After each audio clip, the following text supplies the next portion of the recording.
अधिकार, सारे बेनिफिट्स जो परमेश्वर ने मनुष्य को दिए थे, लग्जरी लाइफ जीने के, प्रॉस्पेरिटी के ब्लेसिंग्स, जो भी अधिकार परमेश्वर ने मनुष्य को दिए थे, वो सारे अधिकार सातान ने उनसे छीन लिए।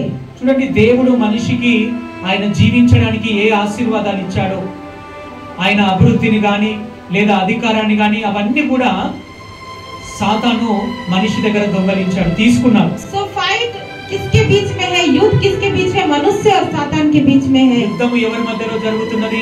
సాతాను మరియు మనిషి మధ్యలో జరుగుతున్నది। तो परमेश्वर ने उस युद्ध को जीत लिया मनुष्य के द्वारा। దేవుడు ఒక మనిషి ద్వారా ఈ యుద్ధాన్ని గెలిచాడు। ప్రియ దేవుని, वो मनुष्य कौन था? ఆ మనిషి ఎవరు? वो यीशु मसीह था। पहले आदम के द्वारा सब कुछ मनुष्य ने खो दिया, लेकिन दूसरे आदम के द्वारा हमें जीवन और धार्मिकता मिली। చూడండి, మొదటి ఆదాము ద్వారా అన్ని కోల్పోయారు, అయితే రెండవ ఆదాము ద్వారా, యేసు ప్రభు ద్వారా మరలా సమస్తము దేవుడు మనకు అనుగ్రహించాడు। ప్రియ దేవుని, दूसरे आदम के द्वारा, यीशु मसीह के द्वारा वो अधिकार फिर से हमें मिला। చూడండి, ఆదాము ఏ అధికారాన్ని అయితే కోల్పోయాడో అదే అధికారాన్ని మరలా రెండవ ఆదాముగా వచ్చినటువంటి యేసు ప్రభు ద్వారా మనకు అనుగ్రహించబడింది। यीशु मसीह के द्वारा वो युद्ध जो मनुष्य और सातान के बीच में युद्ध था, उसमें मनुष्य के रूप में यीशु मसीह आकर और सातान को हरा दिया।